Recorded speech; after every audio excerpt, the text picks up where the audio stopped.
mapapakinggan sa anumang sulok ng bansa, Luzon, Visayas at Mindanao mula sa Radio Mindanao Network. Ang totoong nationwide network. Number 1. Antabayanan, susunod na ang mas pinalawak at mas pinahaba na pagbabalita mula Luzon, Visayas, Mindanao at worldwide. RMN Network News. Mga kasama, oras sa buong kapuluan in punto 12:00 ng pananghalian.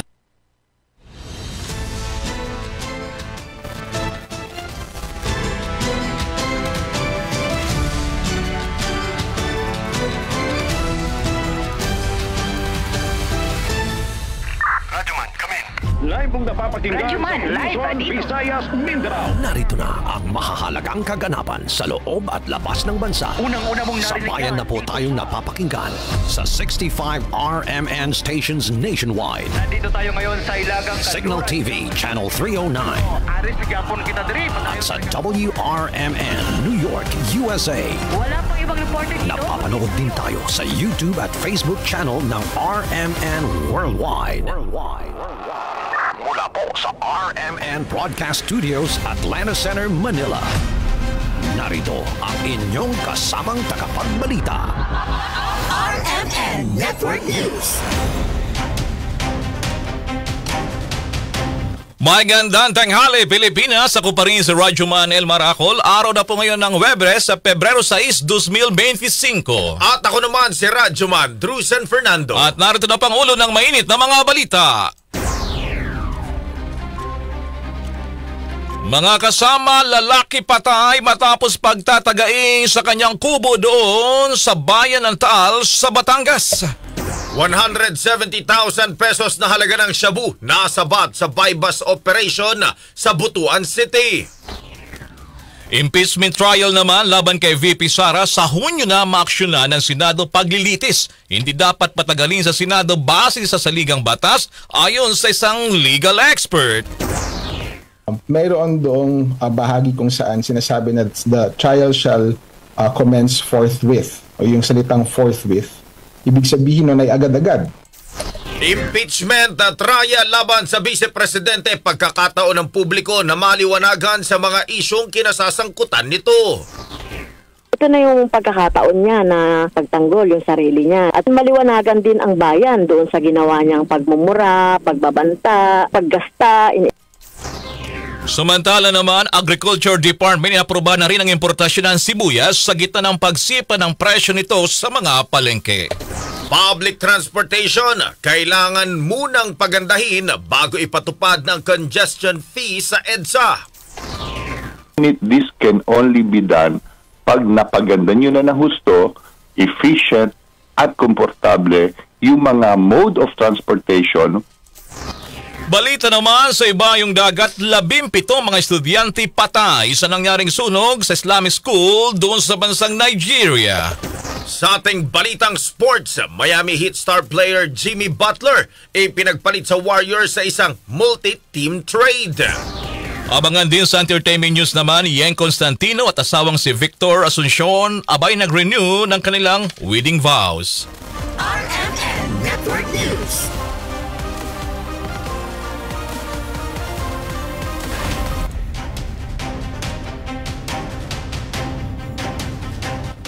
Mga kasama, dumako muna tayo sa detalye ng ating mga balita doon sa Batangas. Abay, isang lalaki po patay matapos pagtatagay sa kanyang kubo mismo dyan sa Taal. May detalye mula sa FM Lucena, si Idol Edgardo Maceda. RMN Live Report.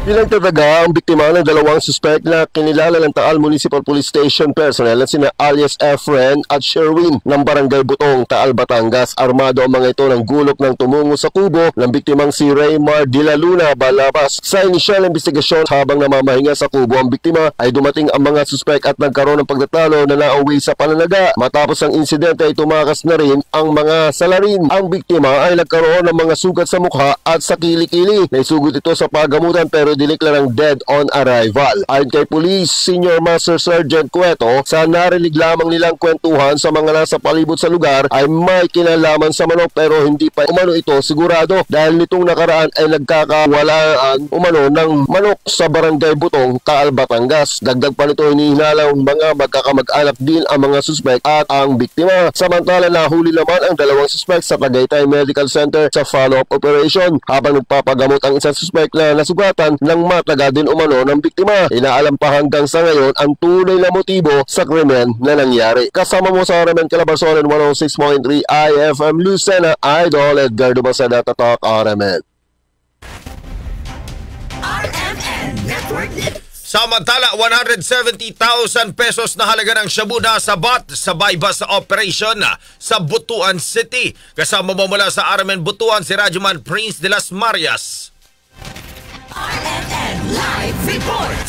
Arestado sa anti-illegal drug operation ang isang fish vendor matapos itong mahuli na nagbebenta umano ng pinagbabawal na gamot sa may Purok 8 Barangay Ambagu, lungsod ng Butuan. Kinikilala ang suspect na si Rapi Ato Arayan, 30 years old, binata at kasalukuyang nakatira sa Purok 11, Barangay 5 lungsod ng Butuan. Nakuha sa kanyang posisyon ang 14 sachet na hinihinalang shabu at 1 sachet na bypass item na may bigat nitong 25 grams na nagkakahalaga umano itong 170,000 pesos at 5,000 bypass money, 1 unit Android phone, timbangan ng droga, motorsiklo at iba pang klaseng drug paraphernalias. Ang suspect ay kabilang sa high value individual drug personality. Ayon sa pamahayag ni Police Captain Ramon Antenta, ang hepe ng City Drug Enforcement Unit, matagal na raw nilang sinubaybayan ang nasabing suspect, ngunit aktong nabilihan ang ating pusher buyer na isa palang pulis na siyang hudyat umano ng kanyang pagkahuli. Naging matagumpay ang isinagawang bypass operation, kasalukuyan na ngayon nasa kustudiya ng City Drug Enforcement Unit ang nasabing suspect at nahaharap ito sa kasong paglabag ng RA 9165 o Comprehensive Dangerous Drug Act of 2002. Kasama mo sa RMN DXBC Butuan, Rajuman Prince de las Marias, Tatak RMN.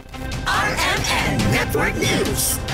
Samantala mga kasama, sa ibang balita naman, inihag po ni Senate Minority Leader Coco Pimentel na hindi dapat madalin ang proseso ng impeachment ni Vice President Sara Duterte. Ito'y matapos na mag-adjourn na rin ang Senado nang hindi natalakay sa plenaryo ang natanggap na articles of impeachment laban kay Duterte mula naman sa Kamara. Git pa ni Pimentel, prioridad pa rin naman ng Senado ang impeachment ni VP Sara pero hindi dapat itong madaliin. Aniya, dahil sa magiging impeachment court na rin ang matas na kapulungan, dapat ay normal at relax lang ang kanilang pagkilos tungkol naman sa tuluyang pagpapatalsik kay VP Sara. Paliwanag pa nito, hindi agad na isalang sa plenaryo ang impeachment dahil sa ire-report pa ito ng Senate Secretary sa opisina mismo ng Senate President. Judgment call din na niya ng leader ng Senado kung isingit ito sa sesyon kahit katanggap-tanggap pa lang at wala rin sa agenda. RMN Network. Samantala, articles of impeachment laban kay Vice President Sara Duterte sa Hunyo na maaksyonan ng Senado. Kasama mo sa balita si Rajuman Condebatak. RMN Live Report. Hindi magdaraos ng impeachment trial ang Senado laban kay Vice President Sara Duterte ngayong session break.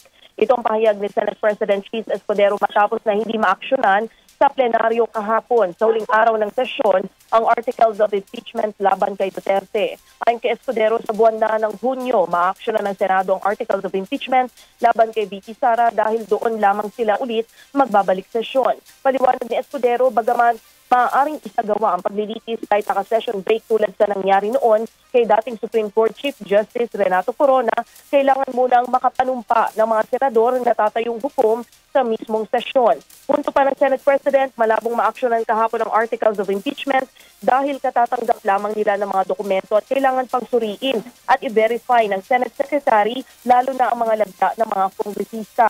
Dahil hindi pa formally informed ang Senado, sa Hunyo 2 na ito maaksyonan ng mataas na kapulungan na tatayong impeachment court. Bagaman ang trial pwede mag-proceed kahit na recess, tulad ng nangyari kay dati at yumaong Chief Justice Corona, dapat ito'y masimulan, makonvene at mapanumpa ang mga judges kapag may sesyon. So kung may mangyayari mang aksyon o kaganapan kaugnay nito, yan ay mangyayari sa June 2, pag-resume ng Senado matapos ang eleksyon. Yan ang pahayag ni Senate President Francis Escudero. Kasama mo sa DZXL RMN Manila, Radyoman Conde Bata, Tatak RMN. RMN Network News. Samantala naman, 3 kongresista mula sa Zamboanga del Norte na pabor sa impeachment ni VP Sara abay umani ng iba't ibang reaksyon. Mula sa Remen Dipolog by detalye si Radyoman Lorime Romualdo. RMN Live Report. Umani ng iba't ibang reaksyon ang pagpirma ng 3 kongresista mula Zamboanga del Norte matapos na naging pabor sa impeachment ni Vice President Sara Duterte. Ang 3 kongresista ay kinabibilangan nila ni Zamboanga del Norte 1st District Congressman Roberto Oy Jr., 2nd District Congresswoman Glonna Labad-Labad at 3rd District Congressman Adrian Amatong. May mga netizens na pabor sa nasabing impeachment kontra ka Vice President Sara Duterte matapos ang ilang mga pagdinig, habang marami ang bumatiko sa 3 kongresista dahil sa pagpirma bilang pabor sa nasabing impeachment. Ayon sa mga netizens, naipit lang umano ang mga kongresista at na-pressure sa kasulukuyang administrasyon, habang marami naman ang nagsasabi na nasilaw sila sa kumakalat na 25 million pesos. Dumipensa naman si 3rd District Congressman Amatong sa pamamagitan ng kanyang official Facebook account kung saan pinoprotektahan lang umano nito ang interest ng kanyang mga konstituente bago ang kanyang personal na interest. Paglilinaw nito na bahala ang Senado sa nasabing impeachment complaint at mabibigyan din ng pagkakataon si Vice President Duterte na ipagtanggol ang kanyang sarili sa Senado at mabibigyang diin ang anumang mga issue. Kasama mo sa DXDR RMN Dipolog, Radyoman Lorime Romualdo, Tatak RMN. Samantala, mga BARM lawmakers na pumirma sa impeachment complaint laban kay Duterte, binatikos. Kasama mo mula sa RMN Cotabato, si Radyoman Jul de Mapalaw. RMN Live Report. Binatikos ng mga netizen maging ang mga karamihan sa mga residente ng Bangsamoro Region ang mga district representative mula sa iba't ibang parte ng rehiyon na napabilang sa 215 na pumirma sa impeachment complaint laban kay Vice President Sara Duterte sa House of Representatives. Kabilang ngayon sa inulan ng samot-saring reaksyon sina Maguindanao del Sur Congressman Dato Muhammad Tong Pagras, Lanao del Sur 2nd District Representative Yasser Balindong, Lanao del Sur 1st District Congressman Zia Alonto Adyong at ang iniidolo ng masa na si Maguindanao del Norte with Cotabato City Representative by Dimple Mastura. Kasama rin dito sina Sulu 1st District Representative Samir Tan, Sulu 2nd District Representatives Munir Abison at Tawi-Tawi Representative Dimzar Sali. Karamihan sa mga komento ng netizen na walang utang na loob at hindi man lang anila lumingon sa mga naitulong ng pamilyang Duterte ang mga mababatas na sumang-ayon sa naturang impeachment. May ilan naman na nagsasabing nasilaw ng salapi at ipinangakong 20 million pesos ni House Speaker Martin Romualdez bilang kapalit sa kanilang pagpirma. Sa ngayon ay wala pang opisyal na pahayag ang ilan sa mga nabanggit na mamabatas sa kanilang naging desisyon. Kasama mo sa DXMY 90.9 RMN Cotabato, Radyoman Jul de Mapalaw, Tatak RMN. Mula sa Cotabato, makikamusta naman tayo dyan sa Cebu. Ilang mga congressman na sumuporta sa impeachment ni VP Sara, abay akalaan nyo nag-off ng comment section sa kanilang Facebook page. Mula sa Remen Cebu, may detalye si Radyoman Ken Galinea. Ken! RMN Live Report. Upang makaiwas sa pangbabash, biglang nag-off ng kanilang mga comment section ng ilang mga Cebuano ng mga kongresista na kabilang sa pumirma sa impeachment ni Vice President Sara Duterte. Ito'y matapos lumabas ang mga listahan ng 215 na mga kongresista na sumuporta sa impeachment ni Duterte kahapon. Kabilang sa namalayang nag-off na ng kanilang comment section sa FB pages na mga ito ay sila Lapu-Lapu City Lone District Congresswoman Cynthia Cindy Chan at ang kaniyang asawa ni si Lapu-Lapu City Mayor John Ardahong Chan, Cebu 5th District Representative Duke Frasco, 1st District Representative Rhea Gulyas at si Cebu City 2nd District Representative Edu Rama. Samantala si Mandawi City Lone District Representative Emery Lollipop Owano Dizon ay dinedma naman ang pangbabash sa kanya at nananatiling naka-on ang kaniyang comment section ng kaniyang FB page. Siyam sa mga kongresista mula sa Cebu ang pumirma sa impeachment, kabilang sina Cebu City Congressman Edu Rama, Chan Gulyas, Duke Frasco, Peter John Calderon, Edsel Galios, Dizon, Janice Alimbangon at Daphne Lagun. Tanging sina Congressman Pablo John Garcia at Cute Del Mar naman mula sa Cebu ang hindi pumirma sa impeachment. Kasama mo sa RMN DYHP Cebu, Radyoman Ken Galinea, Tatak RMN. RMN Network News. Sa patuloy na balita, naniniwala ang isang kongresista na indikasyon na ng all-out war sa pagitan ng pamilya Marcos at Duterte ang pagpirma ni Ilocos Norte 1st District Representative Sandro Marcos sa impeachment laban kay Vice President Sara Duterte.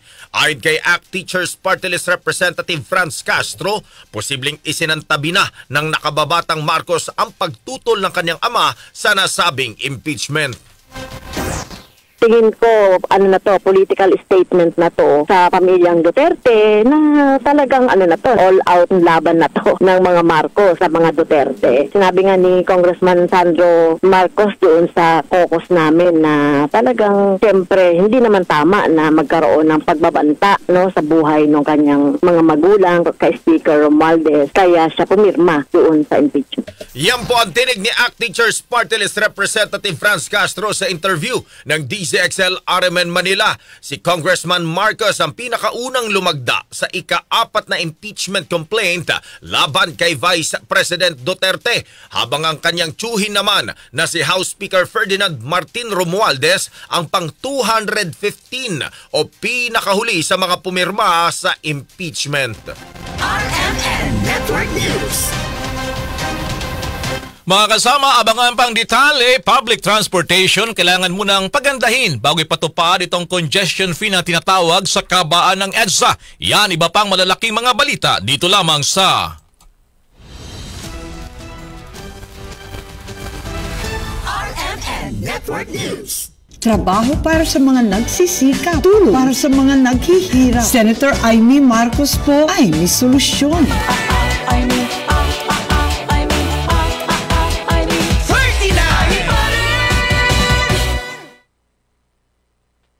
RMN Network News. RMN Network News. Samantala, sa patuloy pa ng ating mga balita mga kasama, yung main office at 4 na sangay ng Japanese Learning Center na gumagawa ng illegal recruitment ipinasara ng DMW. May detalye ng balitang yan si Rajaman Joyce Adra. Joyce. RMN Live Report. Pinasara ngayong araw ng Department of Migrant Workers ang main office sa pang-4 na branches ng Hikari Japanese Learning Center Corporation.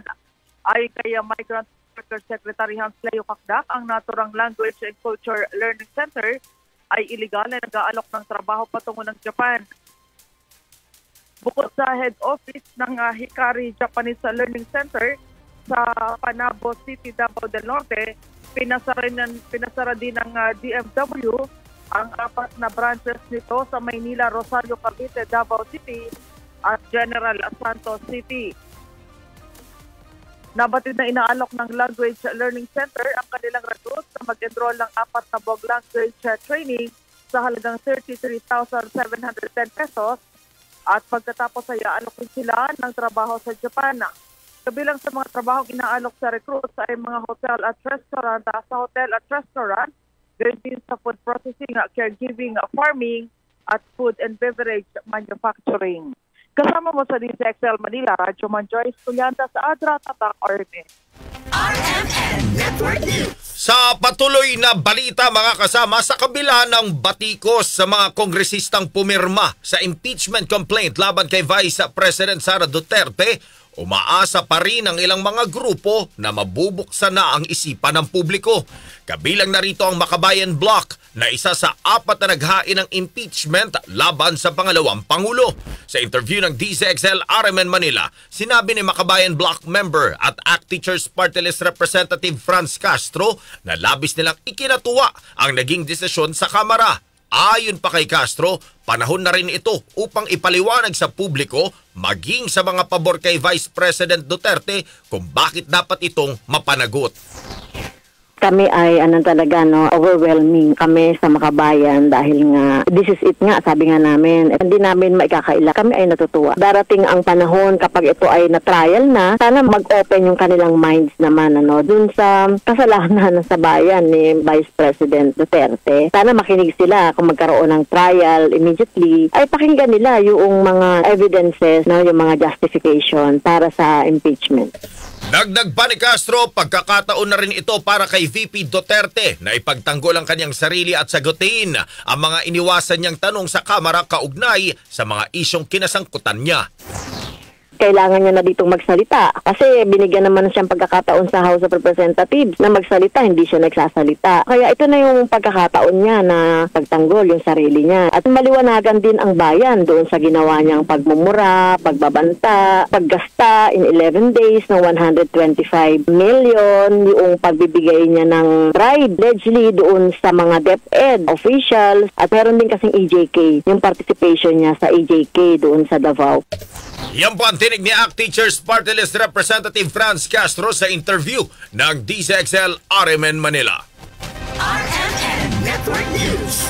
Sa kaugnay pa rin nga balita mga kasama, sa gitna ng desisyon ng Senado na sa Hunyo na simula ng impeachment case laban kay VP Sara Duterte, nagpalalang isang legal expert na anumang impeachment complaint na iniakyat ng House of Representatives sa Senado ay kailangan agad ding maaksyonan. Yan din ang binigyan din ni Professor Paulo Tamasi, Assistant Professor ng University of the Philippines College of Law at Ateneo de Manila School of Law Lecturer sa panayam ng DZXL RMN Manila.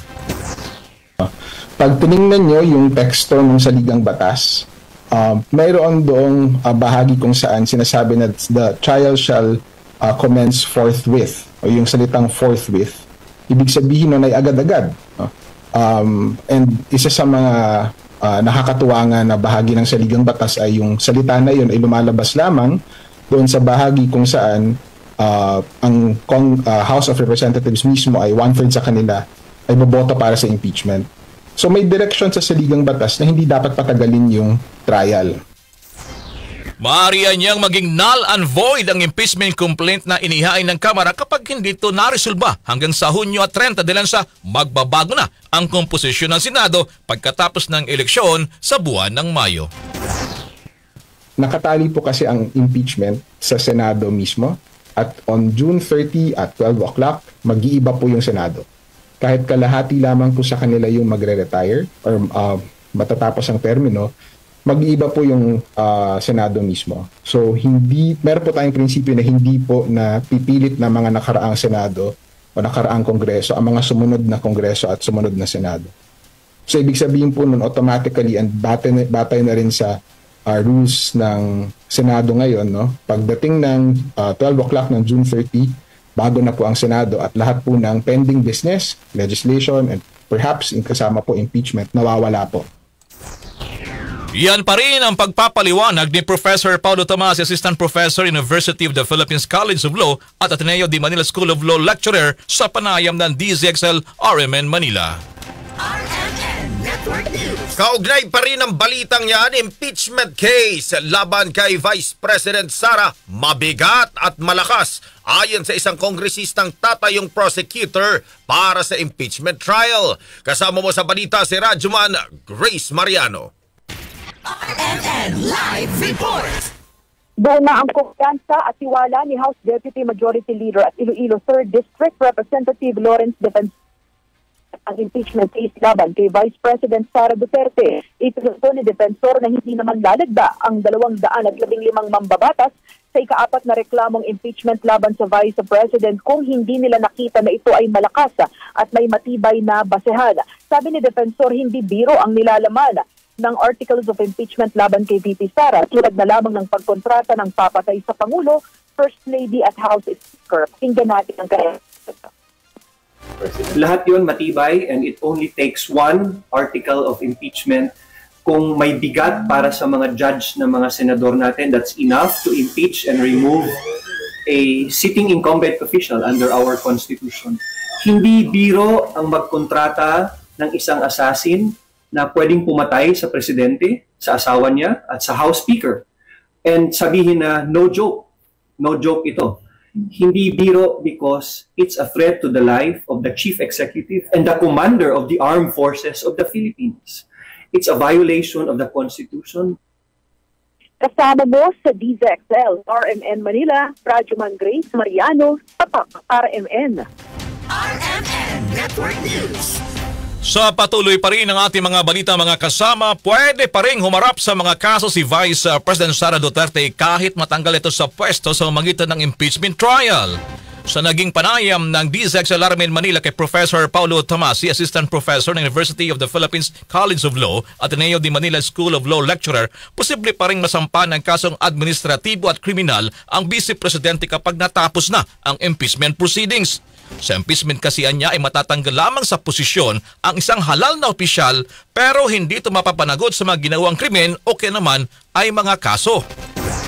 So, yung criminal cases po in particular, nangyari po yun kay, I think kay Chief Justice Corona, no? Yung mga kaso po, pagkatanggal niya sa posisyon, nagkaroon po ng mga kaso after. So, posible pa rin ho yun. Isa pa hong importante na consequence ng pag-convict sa impeachment ay hindi na po pwede humawak ng public office si Vice President Duterte, whether appointed or elected. So, disqualified po siya sa ilalim ng saligang batas.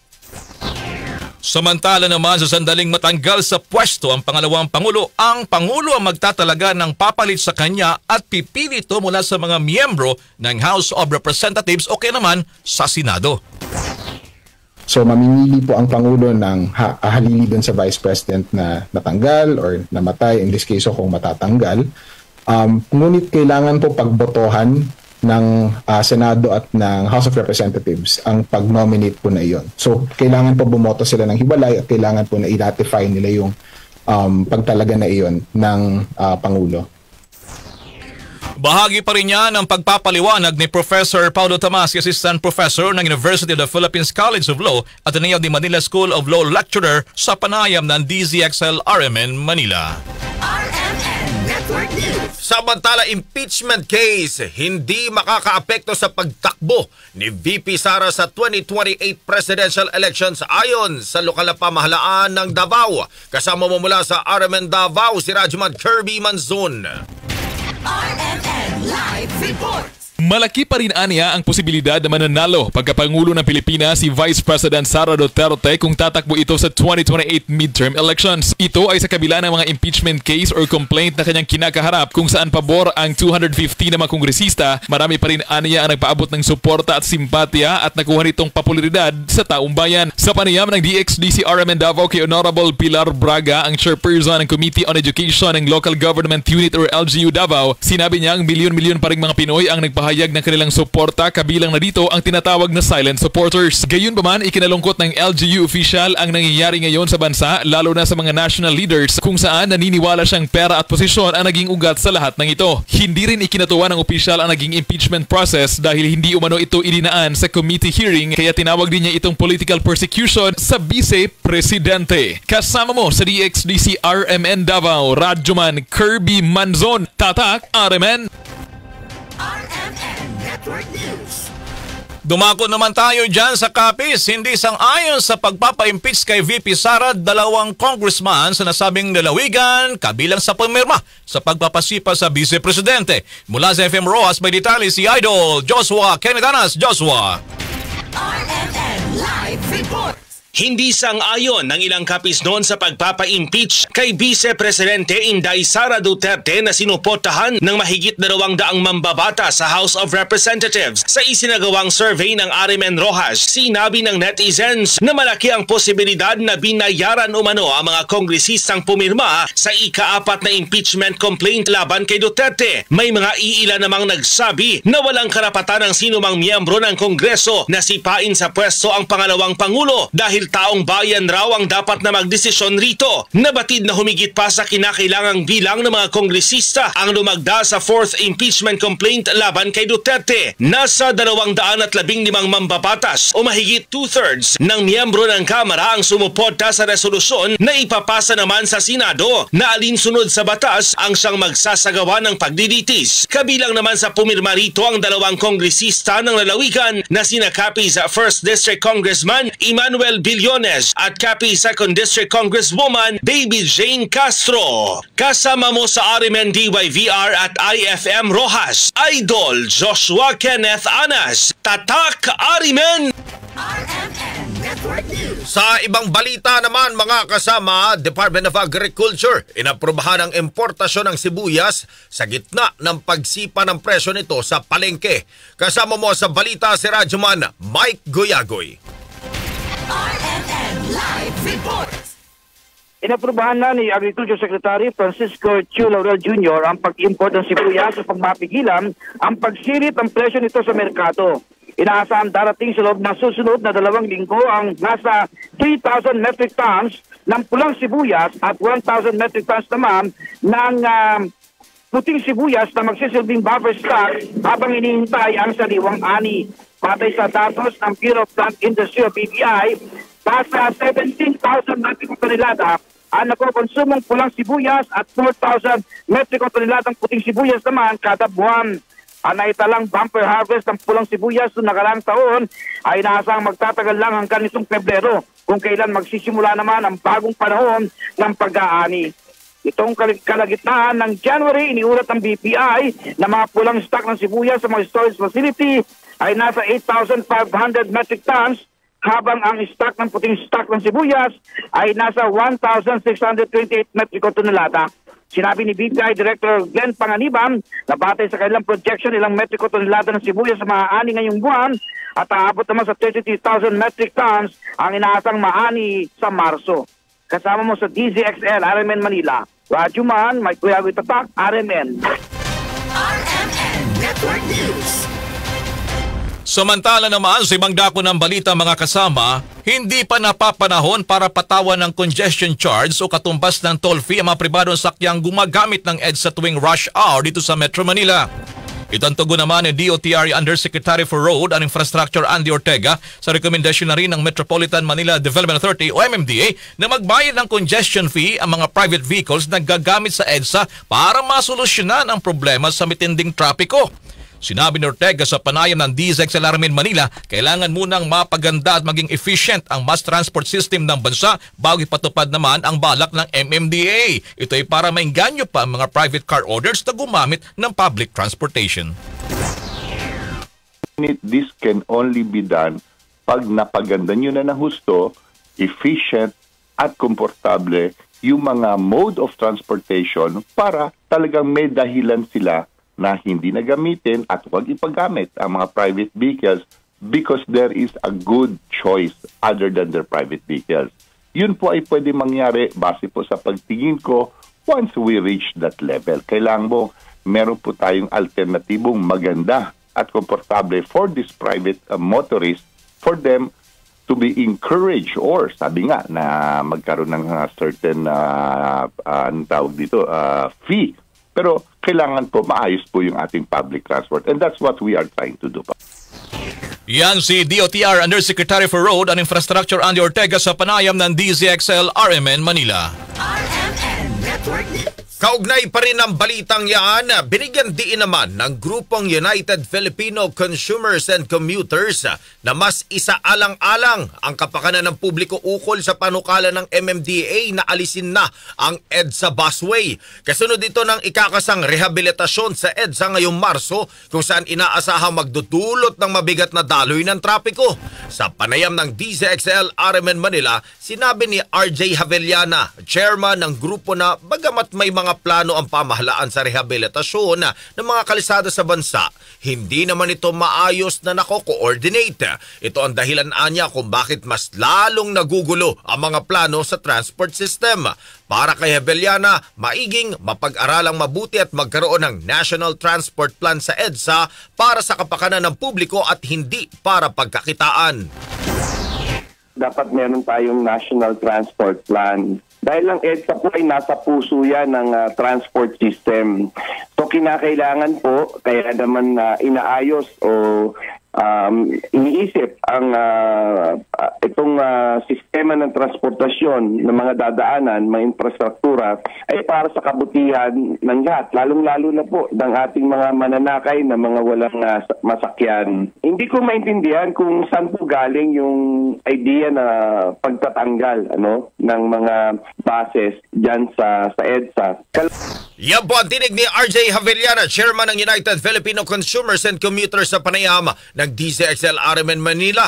Una na ring pinag-aaralan ng pamahalaan na isa pribado ang EDSA busway. RMN Network News. Abangan pa ang detalye mga kasama, 17 mga estudyante abay patay sa nangyaring sunog sa Nigeria. Sa sports balita, controversial na Miami Heat superstars si Jimmy Butler abay na trade na, ipinagpalit na sa Golden State Warriors. Yan iba pang mga balita, samantala muna sa mga paalala. RMN Network News. Rajuman, come in. Mula po sa RMN Broadcast Studios, Atlanta Center, Manila. Narito ang RMN Network News. RMN Network News. Nandito tayo ngayon sa Ilagang Wala Kanluran. po ibang reporter dito, kundi tayo lugar, pero aris nagyapon kita diri. Live dito. Ugaliing makinig sa mga himpilan ng RMN Networks para lagi kang una sa mga balita at impormasyon, lalo na sa mga probinsya at maging sa labas ng bansa. RMN Network News. Alas 7 ng umaga, alas 12 ng tanghali, at alas 5:30 ng hapon. Huwag din kalimutang mag-follow, mag-subscribe at i-like ang mga social media accounts ng RMN News sa Facebook, YouTube, Twitter at TikTok para kompletos rikados ang inyong araw. Yan ang Tatak RMN. Reaching millions nationwide at worldwide. RMN Network News. RMN Network News. Sa pagpapatuloy ng ating mga balita, PNP, suportado ang term extension ni PNP Chief Marbil. Kasama mo sa balita si Radyoman Angel Garcia. RMN Live Reports. Nangako ang buong hanay ng pambansang pulisya na patuloy nilang susuportahan si PNP Chief Police General Romel Francisco Marbil. Ito'y makarang palawigi ni Pangulong Ferdinand Marcos Jr. ng 4 na buwan ng termino ni Marbil na nakatakda sana magretiro bukas February 7.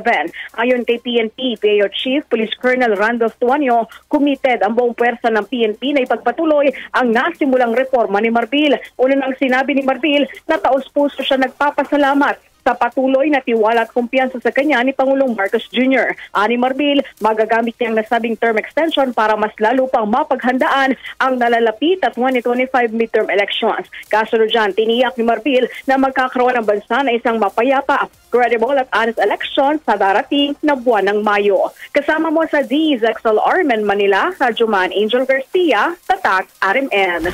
RMN Network News. Samantala, Pilipinas, isusulong ang maigting ng laban kontra korupsyon sa gaganaping Asia and the Pacific Regional Meeting. May detalye niyan si Radyoman Chanel Salazar. RMN Live Reports. Isusulong ng Pilipinas ang pakikipagtulungan ng pamahalaan at civil society at maigting na kampanya kontra korupsyon sa nagpapatuloy na Asia and the Pacific Regional Meeting sa Taguig City. Ayon kay Pangulong Ferdinand Marcos Jr., ang malaking pagtitipon na ito ay magpapahusay ng public service, paglaban sa korupsyon at pagpapalakas sa mga komunidad para sa pangmatagalang pagbabago sa rehiyon. Isa rin itong panawagan sa pagsusulong ng pagkakaisa sa pagitan ng mga bansa. Sabi ng Pangulo, sa pamamagitan ng tiwala at pagtutulungan, makakalikha ng isang mundo kung saan ang bawat mamamayan ay may boses at ang bawat gobyerno ay may pananagutan. Nasa 6 na local government units sa bansa, aktibong lumahok sa OGP local program. Ito ang South Cotabato, Baguio City, Quezon City, Tagbilaran City, Borongan City at Municipality of Larena. Habang nasa higit 800 na government officials, civil society leaders at policymakers mula sa higit 40 bansa ang dumalo sa pagtitipon. Kasama mo sa DZXL RMN Manila, Radyoman Chanel Salazar, Tatak RMN. Balita naman sa ibayong dagat, patay ang 17 mga batang estudyante sa nangyaring sunog sa Islamic School sa Northern Nigeria. Bukod sa mga nasawi, sugatan din ang ilan pang mga bata na agara namang naisugod sa health center sa bayan ng Kauran, Namoda, Zamfara. Pinaniniwala ang nagsimula ang apoy sa katabing bahay na kumalat sa eskwelahan habang nasa loob ang mga estudyanteng edad 10 hanggang 16 na taong gulang. Agara namang nagpadala ang local authorities ng emergency responders, ngunit hindi na nailigtas pa ang mga biktima. Patuloy pa rin iniimbestigahan ng mga otoridad ang sanhi ng apoy.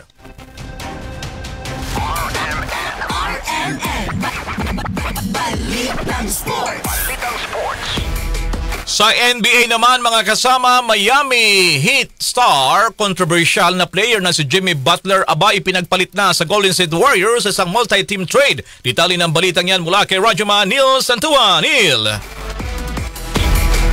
Opisyal nang natapos ang karera ni Jimmy Butler sa Miami Heat matapos siyang i-trade sa Golden State Warriors sa isang multi-team deal. Tatanggihan umano ni Butler ang $52 million player option para sa susunod na season at pipirma sa 2 taong $121 million na extension. Matapos ang ilang suspension at mga isyu sa Miami, iniwan ni Butler ang kupunan na may malakas na legacy, kabilang ang 2 NBA final appearances at 5 sunod na playoff berths. Samantala, umaasa naman ang Warriors na makatutulong si Butler sa kanilang playoff push. Ang Warriors ay kasalukuyang nasa ika-10 pwesto sa Western Conference. Si Butler ay may 3 beses lang nag-force trade, kabilang na ang mula sa Chicago Bulls at Minnesota Timberwolves. Para sa ating RMN Sports, Radyo Maniel Santua, Tatak, RMN.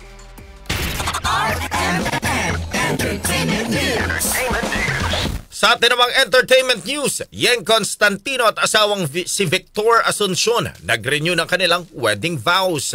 Alamin natin ang chika mula kay Alex Furaque. Nag-renew ng wedding vows ang OPM singer-songwriter na si Yeng Constantino at kanyang asawang si Victor Asuncion kasabay ng pagdiriwang ng kanilang 10th wedding anniversary. Nitong Miyerkules ng gabi, nagbahagi ng mga larawan at clips mula sa kanilang vow renewal ceremony si Constantino sa pamamagitan ng kanyang Instagram update at stories. Caption ng singer, 10 years ago, I made a promise to love and cherish you through all of life's joys and challenges. Dagdag pa niya, our love story isn't one of fairy tales and grand romantic gestures. It's a story of real, raw, and unrelenting devotion.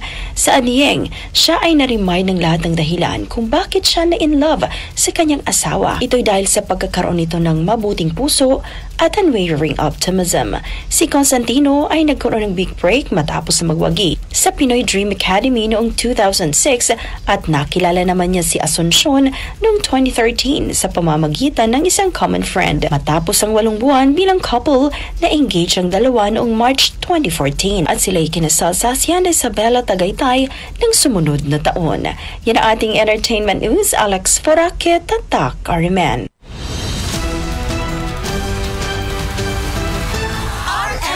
Network News. Mga kasama, sumanyo po ng unang mga balita. Ito pa rin si Radyoman El Maracol. At Radyoman Drew San Fernando. Mula po sa RMN Broadcast Studios sa Atlanta Center, Manila, sa mga Pangasinense, Abay Masantos Yangari. Marami pong salamat. Inyo pong natunghayan ang RMN Network News. Malaki ang tumutok para huwag mahuli sa maiinit na mga balita at impormasyon. Reaching millions nationwide and worldwide for more than 70 years. Tatak RMN. Oras sa buong kapuluan, alas 12:43 na ng pananghalian. Ang time check na ito ay hatid sa inyo ng Land Bank. Your future powered by Land Bank. That time